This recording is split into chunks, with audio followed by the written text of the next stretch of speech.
Flipkart in various countries. So the next speaker on the queue is Karan Ganesan. He is a part of Flipkart camera team where he builds 3D and augmented reality for Flipkart. Having been an XR enthusiast from the earliest days, he has been part of different teams like VR Survey, Geometry, and Scapic, the later being the startup that got acquired by Flipkart and now called Flipkart Camera. Karan today will be giving a talk about the state of 3D AR on the web and beyond. Over to Karan. Hey, thanks a lot for the intro. Is everything live? Can someone confirm? It's all good. Got it. Hey folks, Karan here. Hello everyone. Hope everyone is doing good. It's been a long time I gave one of these talks. It's been a couple of years I gave the in-person talks back in my college days, and I think this is my first online talk that I'm giving virtually. So yeah, thanks to Cityjs for this opportunity, and looking forward to sort of share some of the insights from my side. Yeah, before we start, I guess feel free to take a screenshot or just scan this code to sort of access this deck. I've linked a lot of videos, links, documentations, and a lot of things. So anytime if you want to go and sort of open that up, feel free to use this short link or the QR code. Yeah, a little bit about me. I am Karan. I work at Flipkart, part of the camera engineering team. I sort of work on a lot of 3D and AR features for the Flipkart app across a lot of categories. And I work on the web graphics things, React Native, Android, iOS, and stuff like that. Used to go to a lot of hackathons and meetups like Cityjs Conferences and stuff back in the day. Now since COVID, it's been less. And I also dabble with a lot of VR games and experiences on the Quest 2. And I'm pretty active on Twitter. Feel free to sort of ping me on any sort of questions that you might have from this talk or anything in VR AR in general. Yeah, moving forward. Yeah, so before we start, right, let's just understand what is the difference between sort of virtual reality and augmented reality is. And this is like a picture that I shared to a lot of people that to understand what VR and AR is, right? So virtual reality is completely a new sort of reality where you go inside and sort of experience the whole simulation. But whereas in AR, you sort of have digital things that come to the real world and sort of coordinate with our system. So that's sort of a main difference between AR and VR, just to give some, just to draw some line between what we are talking about today. Today, we'll be talking a lot more on the AR and 3D side and not on the VR side. Yeah, moving forward, about the talk today, right? So what is 3D and what is AR, right? 3D is a representation of a physical thing or a digital thing as an image or a real-time render on a 2D screen is what 3D is. On AR means if you want to show something digital or virtual on your room, on your place or wherever the place you are, with respect to the real world coordinate system, right? That's what AR is.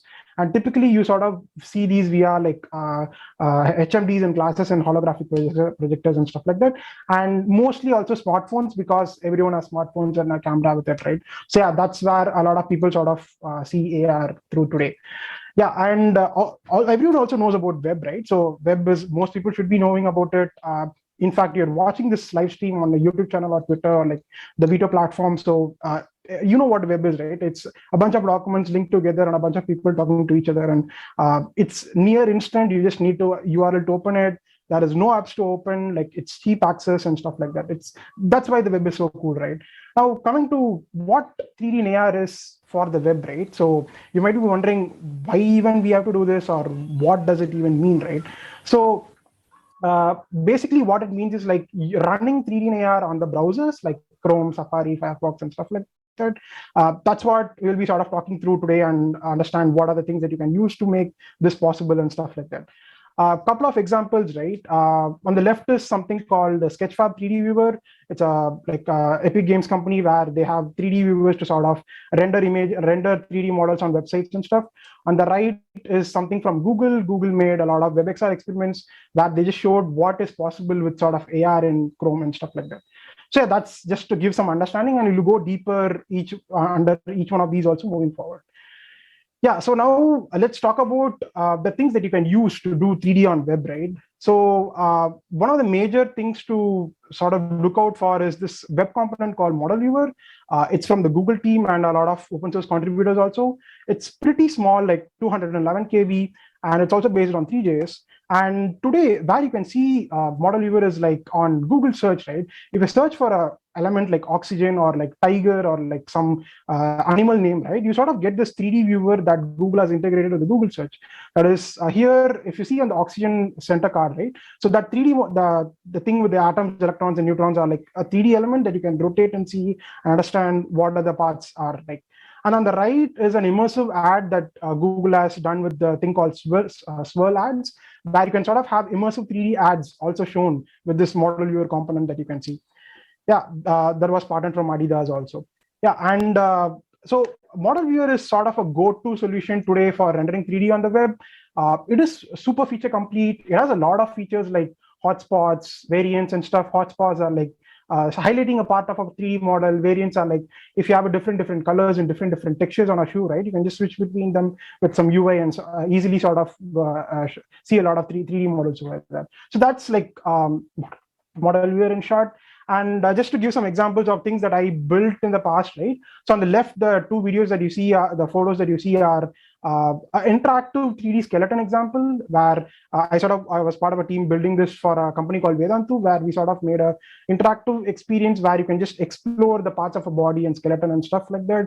And it got some like 3,000, 4,000 views, concurrent users back in the time, and a lot of students got excited and sort of learned a lot of things on these. And on the right is something called 3D Previewer. Basically, it was a no-code tool where you can just drop a 3D model and get a link from it and sort of view it in 3D and AR and stuff like that. So yeah, that's a couple of examples that what I've been part of. Yeah, and moving to 3JS, right? So 3JS is like the internet's most loved 3D framework. As you can see, it has like more than like 500K active monthly users sort of thing per year, per month on the NPM trends thing. And if you want to learn 3JS, right, it's a JavaScript-based 3D engine, 3D library. If you want to learn, right, so basically you can, I would suggest this course by Bruno. It's called 3JS Journey. It's a really cool and really amazing tutorial where he has made how to get started from the scratch. If you just know JavaScript and HTML, you can sort of get started and understand these things also. Yeah, that's like 3JS, and like let's go through some of the examples, right? Apple, 1 or 2 years back, sort of when they launched the iPhone 12, they sort of had this 3D customizer of sorts where you can just switch between like colors, accessories, and cases, and you sort of just see what the variant of the iPhone that you're going to buy, and just go to add to cart and sort of buy it just from there itself. So that's an interesting thing that Apple did a couple of years back, and like it's also based on like 3JS. Yeah, and you can also do some pretty complex things with 3JS. Like Spline is one example where it's a 3D design tool that you can use to make interactive things. Like it's a no-code sort of tool. Like you don't need to write any sort of code to sort of do any of these 3JS based things, and they have made a no-code layer on top of 3JS and sort of made this really cool design tool. And if you are sort of entering into this 3D space and the web space, right, I would highly suggest to sort of try out Spline and create a bunch of things and understand what things are in the like 3JS world. So yeah, that's about Spline. Yeah, when we talk about 3JS, and right now we are in a web conference by Cityjs, and I know a lot of people know React.js also, right? So I can't miss talking about this framework called React 3Fiber. It's a React renderer for 3JS. We all love React because of the declarative nature, right? So basically, React 3Fiber sort of gives a declarative way to sort of write 3D AR and VR sort of things with this framework, with this renderer. The best part is if a person knows React or React Native already, right, you can sort of get started in writing React 3Fiber like apps and build like really cool 3D and AR things with a couple of lines, like some 50 or 70 lines of code. Like that's how simple and like declarative these React 3Fiber constructs are. Yeah, yeah, I'll just play this video just to show some of the things that React 3Fiber can do, right? So React 3Fiber has a community called PMNDRS. So basically they have some really cool community libraries also called Dre. Basically, it's a bunch of helper tools to sort of do all kinds of things. It's not just 2D, like 3D and AR. It can also do 3D, and it can also do VR also. And you can see some of the simulations that they do, and then a couple of games, right? So this is like an interactive game, like with so much graphics and lights and stuff. And this is like an image parallax thing, and this is also another game. So yeah, so basically you can do a lot of things, and you can build interactive websites also, like these, build your own Minecraft, build some really interactive websites with like photo carousels and 3D things and stuff like that. So yeah, that's like also this is a VR example where you can just use like a couple of lines of code to sort of build this out. Yeah, that's Reactive Fiber in short. And moving forward, right, talking about A-Frame. A-Frame got started back in 2015 or 2016. So it was the first, it was the precursor to what Reactive Fiber is. So basically, it was based on web components, and it was the the A-Frame was the one that I used to sort of get into this industry of what is VR and what is AR. They sort of had a really declarative way back in the day with some like web components, pre-release web component APIs and stuff. It is also still being maintained today and is super beginner friendly. Like I would highly suggest to sort of, if you sort of want to try and build without knowing anything, you can just use A-Frame to sort of build some things and try and understand the tech. So yeah, that's A-Frame. Coming to talking about Babylon.js, right? So Babylon.js is a framework, it's a library from Microsoft. It has like a really good like materials. It has like 100% spec coverage, like GLTF spec coverage. It has a React Native platform, and like after a long time, there is a version 5 also coming very soon, like a couple of months, and we are going to see a lot of very good improvements from the Babylon team from Microsoft and the wider open source community. And they also support both WebGL and WebGPU, the latest spec that can be used for rendering graphics on the web. So yeah, that's Babylon.js in the short. And just to talk about the things that you can do with Babylon, right? So Flask is recently like announced thing where people in the games industry sort of use this mocap systems, right? Where you can sort of map your users users pose into a 3D model and sort of do virtual things, right? So basically, like there is a company who made this whole thing on the web. That is, you can just capture a video, upload the video to their platform, and then you get a mocap system on the web, and you can animate a 3D model with it. Like for example, right, Mowgli in the movie, right, the tiger or something, right? So basically, that can be sort of mocap from a person and sort of translated to a like a animal, and sort of you can sort of use that in a movie or like a recording or a video. So that's something that is pretty complex in terms of what it can do, but things like these are also possible in Babylon.js based applications and stuff. Yeah. One more thing I would like to highlight is FrameVR. FrameVR is like a 3D world for hosting education events and like parties and stuff like that.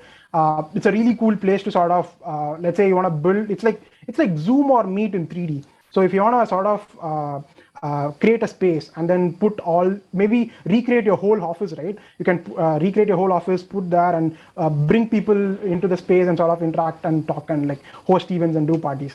So that's one other applications of like FrameVR. Yeah, and also, there are a couple of more things. I'll just touch base on them. That is this thing called Play Canvas. It's a fully featured web integrated development environment where the engine is open source, and it's similar to what Unity is, the game engine that's very popular in the world. And yeah,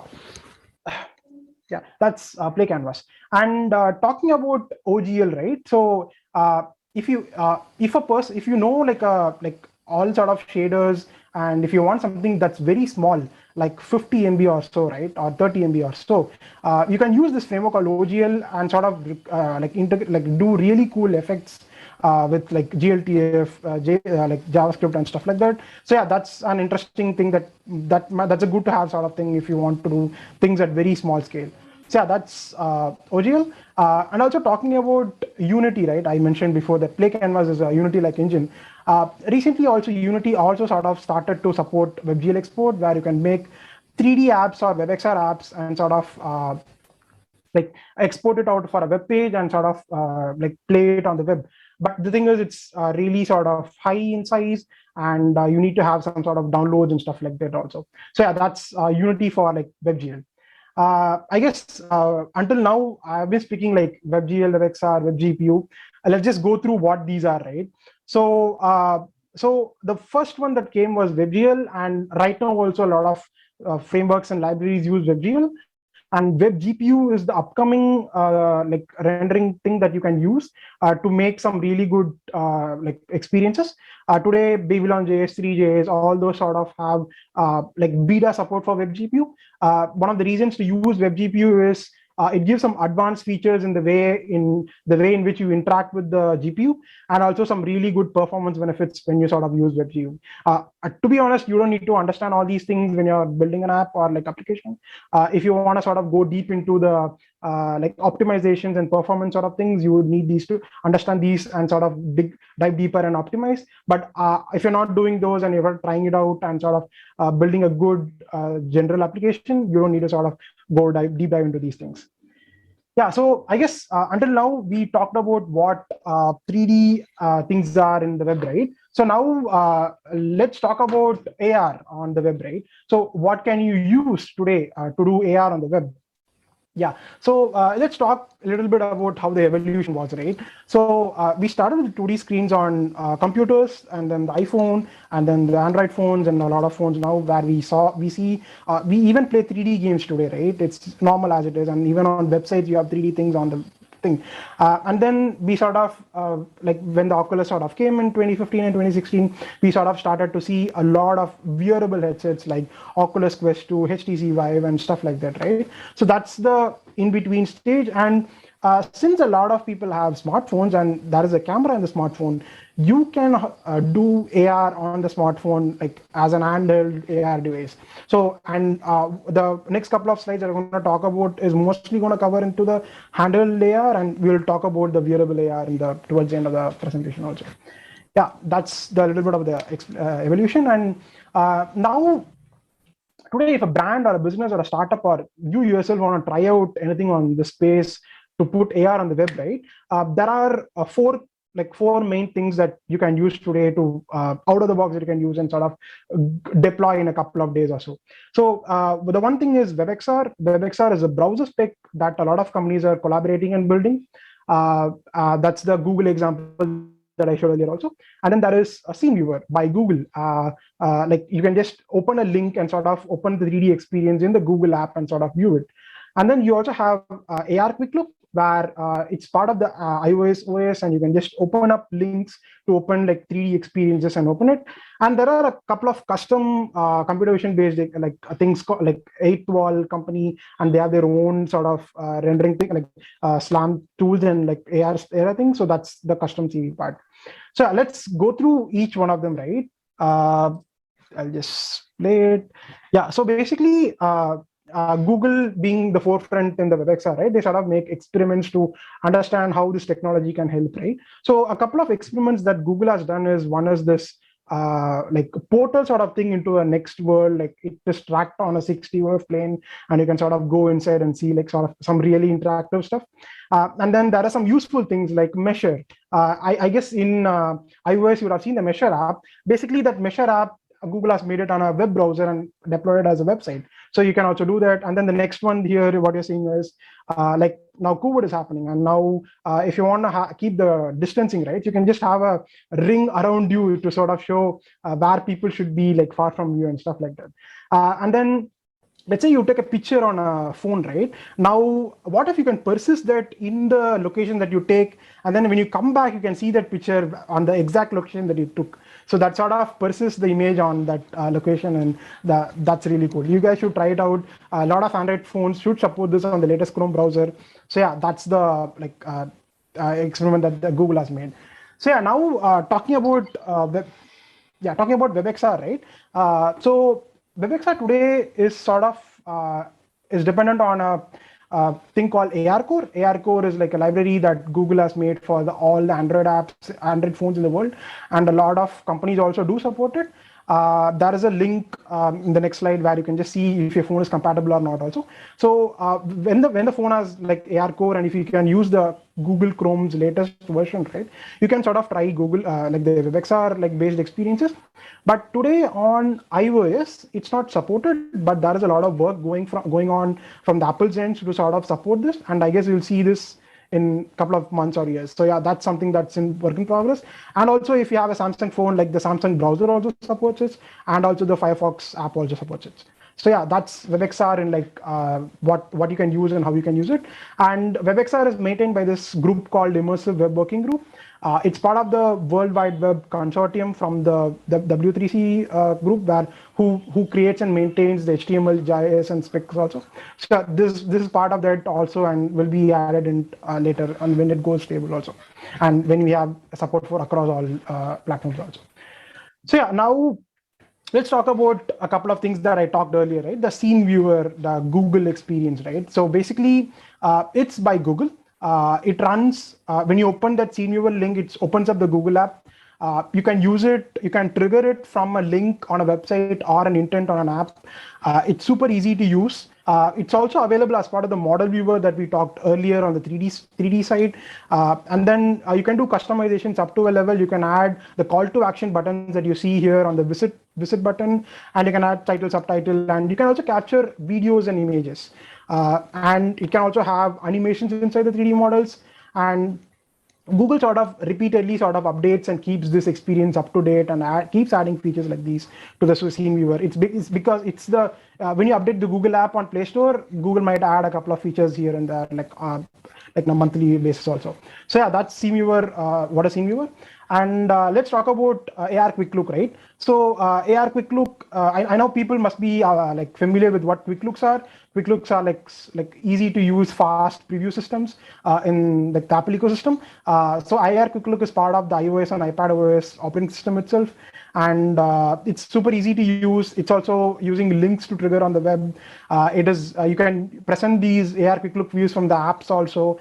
And the thing about Scene Viewer, the difference between Scene Viewer and Quick Look is Scene Viewer uses GLTF files, graphics, real-time graphics library, like 3D models, and AR Quick Look sort of uses like USDZ and sort of reality files. So Apple sort of made its own ecosystem along with Pixar. USD is a standard that Apple, Pixar, Nvidia, and a couple of other companies also made. You can use this app called Reality Composer to sort of compose interactive things, our interactions with 3D model and stuff like that. Imagine that washing machine that you see, right? What if it can open and show inside what are the features inside, what the buttons are and stuff like that. So you can use Reality Composer to do that. And then if you want, and then if you, let's say you build a 3D model with an app like Blender or Maya or things, right? So you can use Reality Converter to sort of convert these traditional 3D models into like USDZ and reality files to use into the Apple ecosystem. So yeah, that's AR Quick Look in like short. Yeah, and then you might ask, there is WebXR, and why do we need to use these in your and AR Quick Looks, right? So as I told, it's built into the Google app. I mean, Android phones today come with the Google app, and you have it already. You don't need to write any native code to sort of do that, and you can just trigger it from a website with a link, a tag, and like you're done with that experience. On iOS also, it's the same. Like it's part of the operating system. You don't need to do anything, and you just need to trigger it, and it sort of works like just like that. There are multiple things to be used here on Android and iOS, but it's also cross-platform if you think about it. And it's a little bit fragmented because we use two different 3D models formats to open it in Android and iOS. So that's you just need to have you just need to properly convert it and then use it on the respective platforms.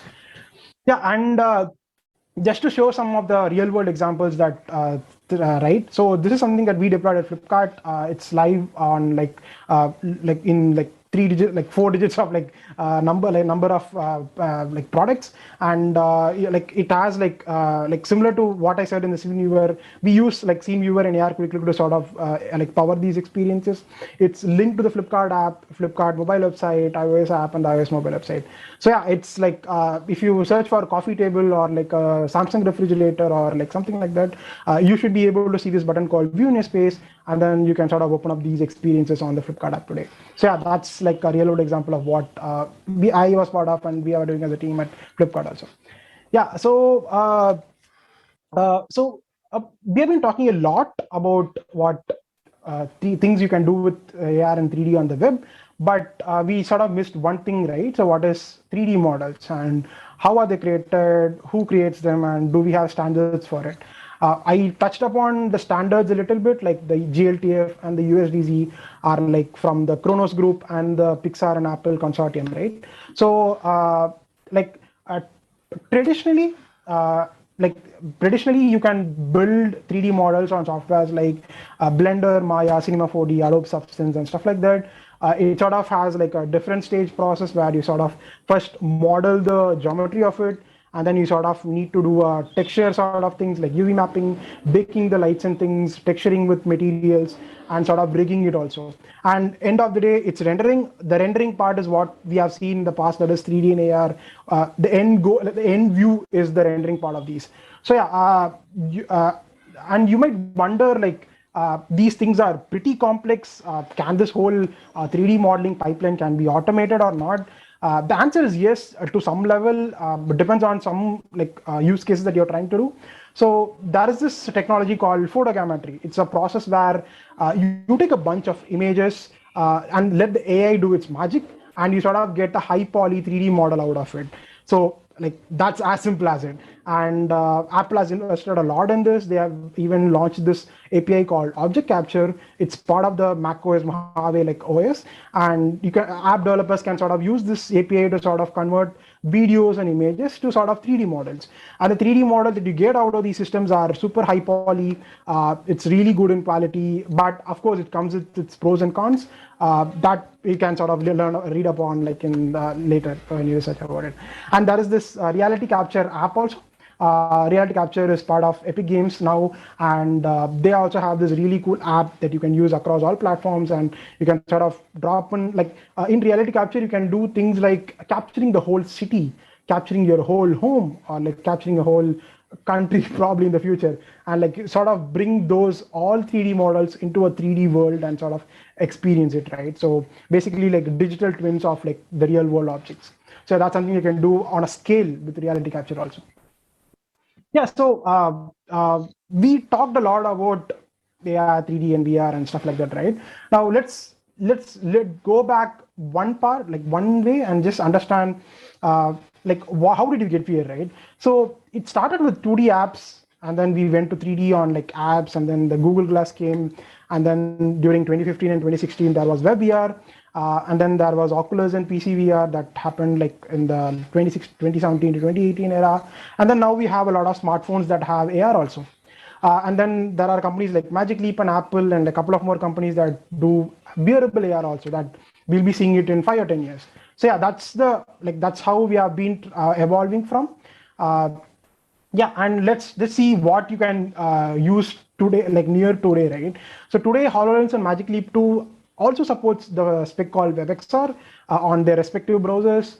You can sort of, if you have a WebXR app on your phone that you built and deployed today, in near future, or if you buy, or when you buy this HoloLens or Magic Leap 2, those WebXR experiences will work out of the box with some minor changes or something. But yeah, so WebXR sort of leads to interoperability. So you just write once and use it in different platforms as long as the browser company, I mean the company's browser follow the spec of WebXR. So yeah, like you can just have interoperable like experiences that can run across devices. And in future also, we have been seeing some leaks and reports from Apple that Apple is implementing WebXR for their glasses and HMDs. And then Facebook also, of course, today Oculus has the Quest 2, the VR headset that supports WebXR for VR today. Probably in the future on their AR glasses, we might see like WebXR AR-based experiences also on their platform. So yeah, that's the like what it looks like in the future. Yeah. Yeah, so the next couple of slides are about something that starts with the word EM. I know like a lot of companies are trying to figure out what this M is and like what the word is. I mean, is. So today you might have seen Facebook sort of renaming the company to Meta, and a lot of companies like Microsoft and whatnot, right? A lot of companies have started to like force fit or like implement what web metaverse is, right? So you might be wondering, can the metaverse also exist on the web, right? Can it? Why not, right? I mean, metaverse is like a connect. I mean, the definition for metaverse has not been like set or like written in stone, but everyone is trying to figure out. But it's going to be looking like a 3D environment or a AR or VR world where a lot of people can come and talk and interact and stuff like that. That's what it looks like today. Maybe it can happen on a 2D screen or a 3D screen or like a VR glass or AR glass, but that's what metaverse is today and what people are deploying today. But yeah, so coming back to the question, can metaverse can exist on the web, right? So yes, there are a couple of companies who are doing this. I was just mention like two of the companies that I was familiar with and I was researching about them. That is, one is Webaverse. So they consider themselves as like the universe of 3D apps that work everywhere across all platforms, on a browser, on native app, on like a AR glass, on a VR headset and stuff like that. They also support WebXR. So and also they want to become like an open world where think of it like a Fortnite, right? But open ended and like on the web. So that's what Webaverse is, and like a lot of companies are trying to sort of come up with use cases, and like it's just like the starting time. I would say like there's a lot of things that you can do in the metaverse, but yeah, that's it. And then one more company that I would like to mention is Sogen. It's a Japanese-based startup. They are building some really cool graphics for their metaverse, and they also recently integrated with the Polygon network, and like some really cool stuff is going to come from them also. Yeah. That's all I had. Feel free to ping me on Twitter or like in the chat now to sort of ask any questions. So yeah, that's all I had. Yeah, thank you, folks.